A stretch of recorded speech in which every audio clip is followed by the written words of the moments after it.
Well, welcome to Mar Talks. I'm Daryl Rosenstein, your host, where we discuss contemporary issues affecting the e-commerce technology industry. And today we're joined by Andrew Elia of the Arishi Agency. The Arishi Agency is a digital agency located in Britain that has been working for a very long time in the content space and has produced dozens of composable commerce websites, fully composed solutions, and they began their life as a software development firm creating bespoke content systems. And today we're going to explore some of the impacts that composable commerce has had on the content industry as well as the broader industry. Andrew, thank you for joining us. Thank you. Well, can you walk us through the iteration and evolution of Arishi from a bespoke developer of CMS solutions to a composable solutions provider? Yeah, absolutely. Well, at the time we started, which was originally in 2002, it was quite a barren landscape in terms of platforms that were available and affordable, really. And at the time, pretty much anyone who needed any sort of content type solution, whether it's a CMS or it's e-commerce or things like that, there was a tendency for people to just build it themselves because at the time, requirements were not quite as sophisticated as they are now. Technologies weren't quite as available as they are now. And that's what happened. So like many other people, we built our own. And in fact, funnily enough, some of the system we built are still out there and still kicking, which is good. So we did something right. But, there comes a point with any of this sort of thing that you realize that when someone does this every day and for a wide variety of clients, then of course they're going to have a system that's going to leapfrog what you've built in terms of functionality, in terms of the ability to support it, and all the things that make it good for a client. So as we started to come across many of these platforms, we evaluate them. Some of them, will fall by the wayside. You look at it and say, wow, that one's better than that. And eventually you get to the bottom and say, oh, these guys have done a pretty good job. So, as we started to lean more into the latter, then we just said, why are we still doing this? And hence now what we focus more on is integrating and doing the bespoke extensions rather than perhaps building from scratch. So it's a better use of our time, really. The other thing that's come about with a lot of this is the talk of vendor lock-in. And this leads very nicely on to conversations about Mac, but basically that's one of the key reasons to go for one of the platforms you see today rather than going to someone who's going to build you something from scratch. Well, you've spent 30 years in development at this point, and what initially I'm interested in, drew you to content, and you stayed in the content space, and since then the market conditions under which digital agencies came into being have, as you just mentioned, evolved substantially. And I'm interested in your work with some of the retail clients that are looking at new content technology creation, particularly around VR and AI, and how are you enabling those adoptions, and how does that play in giving your clients, your marketing teams, the freedom and independence they need around content publishing? Well, actually, when you mention VR and platforms like that, I see that there's a definite parallel with what happened with when people were building websites in HTML originally. Because, originally someone would build a website in flat HTML, the client would come along and say, we want to make some changes. You end up going back to the developers and they end up tweaking it, and content management, it evolved to make that a less technical skill. Now, we're currently seeing that same sort of curve with XR, in other words, VR and AR. So what is currently the case is that when someone says, hey, I'm going to build you a VR app, they will put something together in, Unreal, Unity, whatever else, and they'll basically bake in all the content. So whether it's the 3D assets, the textures, the textual content and things like that, stick it on someone's headset and say, there you go, knock yourselves out. And when someone wants to make a change, then they have to go back to the developer again. So guess what? It's exactly the same paradigm. So we've just said, well, look, we now have headless CMSs. We're not just churning out HTML, we're churning out content. So in the case of XR, it's that same sort of idea. And if we just abstract it one more level back, when you mention AI, at the end of the day, there are parameters that you feed into AI algorithms, and things like some of the search and merge platforms that you have there. Many of them are AI based as well, but there are levers that you pull. And again, if you can drive all of those through a headless CMS as well, then everything is in one place. You don't have to keep jumping between different admin platforms in order to get where you need to be. Well, are companies really at this point able to monetize any of that technology? Because a lot of it's very experimental at this point, a lot of particularly the VR technology. And I'm interested in how much you're seeing the retailers actually adopt those technologies and put them into their points, and what you've been doing to enable that. I wouldn't actually say that the technology is experimental. That the technology's been around for ages. It's just that it hasn't been adopted. And the reason that it hasn't been adopted is more about education awareness of VR in general. Because some years ago, VR was incredibly expensive and also, not really easy to identify a decent use case. Yeah, and we were back in 2008. We built the first AR solutions. And at the time, they tend to be very campaign heavy, and there wasn't really that much thought into how it could be used as part of a content manageable infrastructure, even though for us, it seemed obvious, but not so much for the people who were going for it, because it was sold as a whiz bang, sort of thing. Now, what's interesting about VR is that the price point has come down considerably. And headsets I'd like from a Meta Quest is about $300 or something like that, which is less than a smartphone, in fact. But I think there's still a lot of misconception as to what you can do with these devices. And a lot of people still see it similar to the Google Cardboard thing, where you slot your smartphone into a little case and you can kind of peer around, and that's fine, but there was limited interaction. Now you get to use controllers, your hands, you can walk around a room, so which we call 6 degrees of freedom rather than 3 degrees of freedom. But that is very rarely understood in its entirety, both by the clients and by end users. I think with all the marketing that's going on about the metaverse and that sort of thing, it's changing quite rapidly. And we're actually talking to some clients at the moment with some of the technologies that we're putting together with, in fact, in this case, Magnolia and Commerce Tools. So it shows that both of those can operate seamlessly in this sort of area. But yeah, there isn't anything experimental about it at all. I think it's more about people becoming aware of how it can be used. Well, you just mentioned Magnolia and Commerce Tools, and you work with a pretty wide variety of composable solutions from vendors like Attract and Advanced Commerce and .cms, but have developed a real affinity towards working with Magnolia. What has driven that for you? Well, initially it was, and largely it's the technology itself. So we, as you say, we work with a wide variety of these sort of platforms, and we've come across many at the time, and so AM and Sitecore and all these sort of things, and they all have their own place. But what we really like about Magnolia is that it's quite an open architecture. So as our team has started to learn the product, you can literally lift the hood, pop the bonnet, depending on which territory you're in, and see how everything is hanging together and understand it. And when you can see that, and you can understand the architecture, and you can see that it's been well put together, it's very lean as well. So there isn't a whole load of stuff to dive into.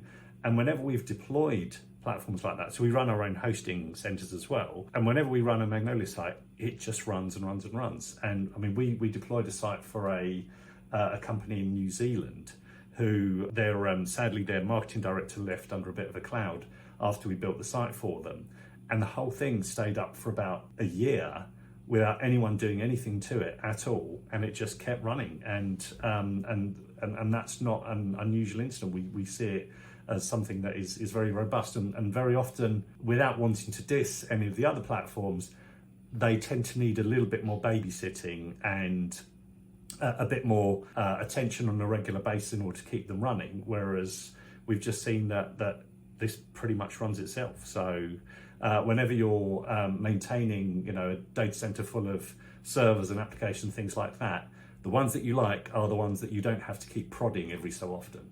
Can you share a bit about Magnolia's commitment to two-way development? Yeah, so we've been working with them for about 9 or 10 years, and as a Swiss company who build it, and us being a British company, initially I would say there's probably a little bit of a cultural mismatch. I think at first they probably didn't understand us that well, and the thing that kept us going is that our team were always so enthusiastic about the product. But what happened as the company, as in Magnolia, evolved, they brought in a new management team in the UK. Who were British and understood the market a lot more.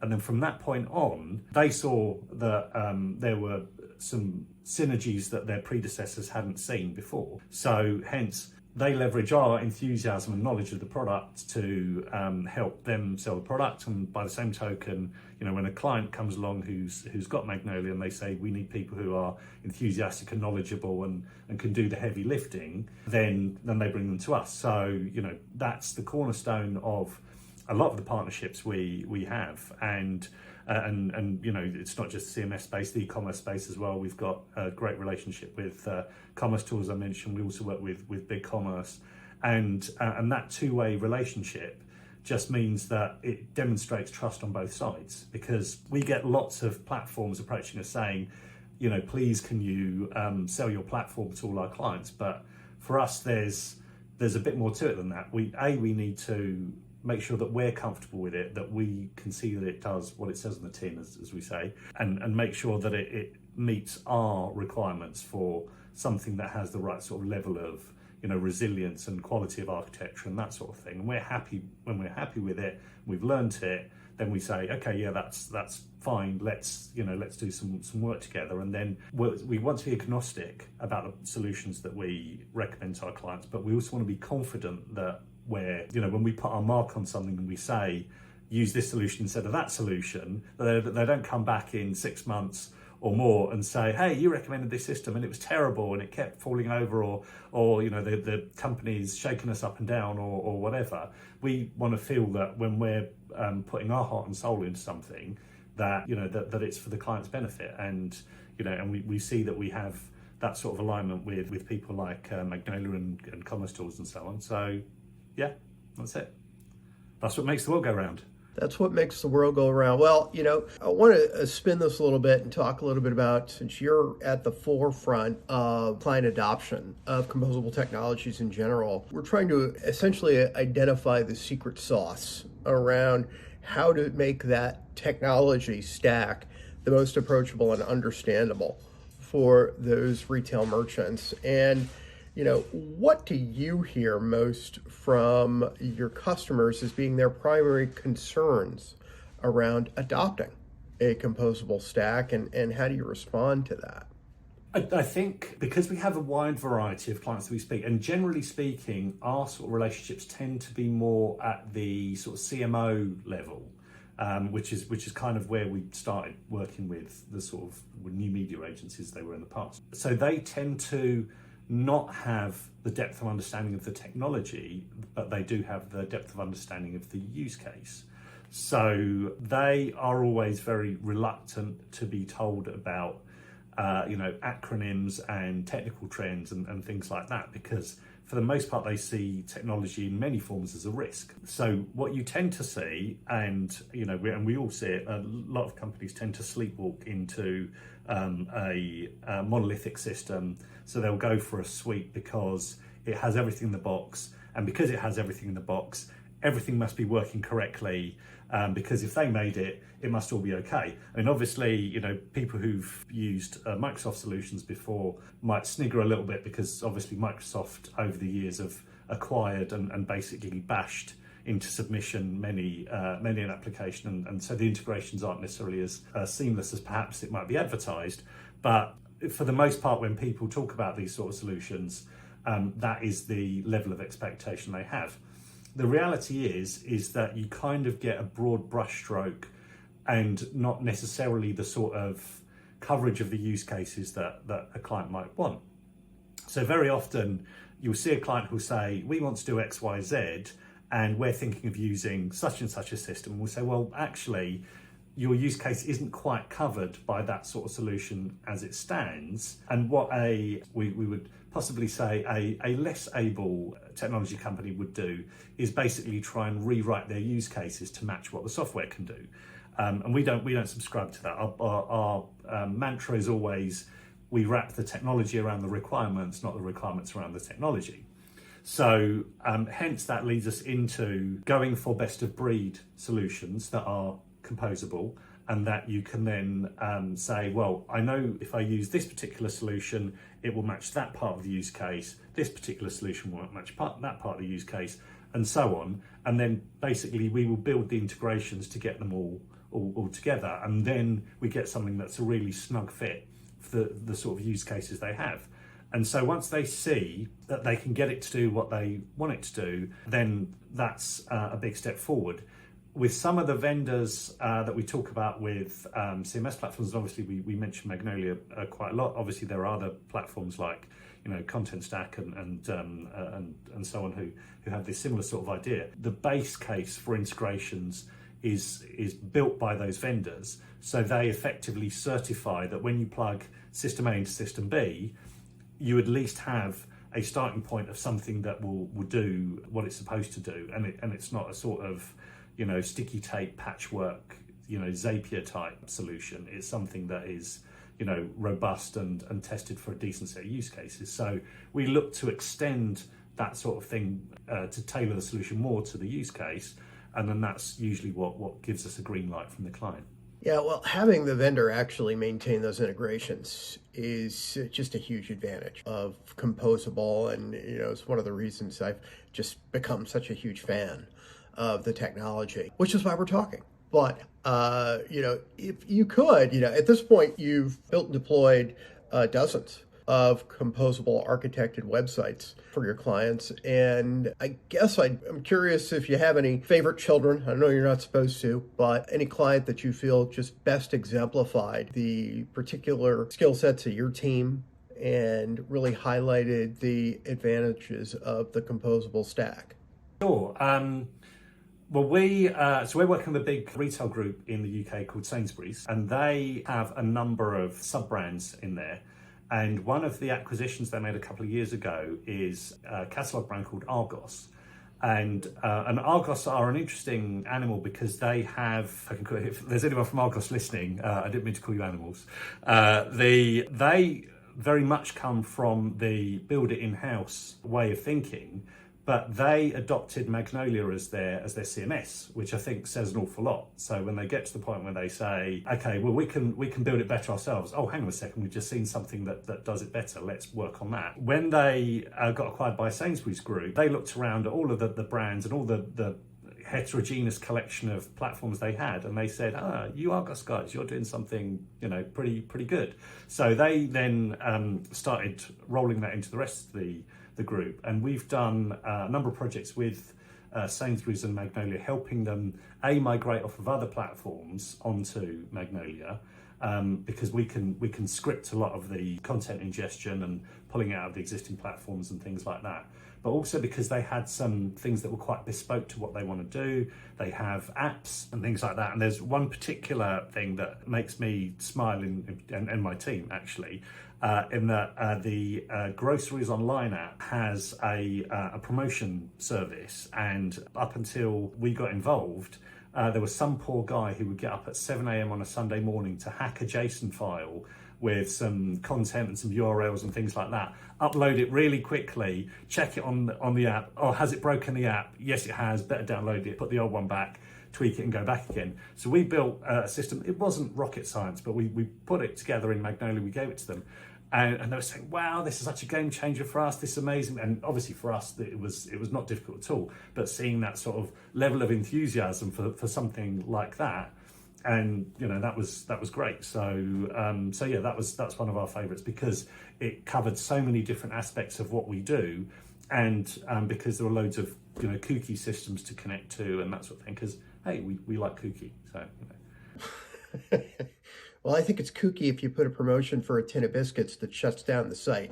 I think that's just awful. I'm glad that you've helped them fix that. But I'm going to quote you here because you shared a term with me that stuck in my brain, compostable commerce, and in describing composable commerce, because it does no harm. It's you can add it to the equation and remove it without harming anything surrounding it. I thought that was just a lovely way to capture the advantages of composable commerce. But Andrew, it's been an absolute pleasure. Thank you so much for joining us today, and I really wish you and the team at Arishi well, and I look forward to seeing your sites. Yes, indeed. It's been a pleasure. Thank you very much. Thanks for listening to MarTalks. Please leave a review and a rating on your platform of choice. We're available on Spotify, Apple Podcasts, and all major podcast platforms. To find out more about how the Rosenstein Group can help you find the right leaders for your client development teams in MarTech and e-commerce, please visit our website, rosensteingroup.com.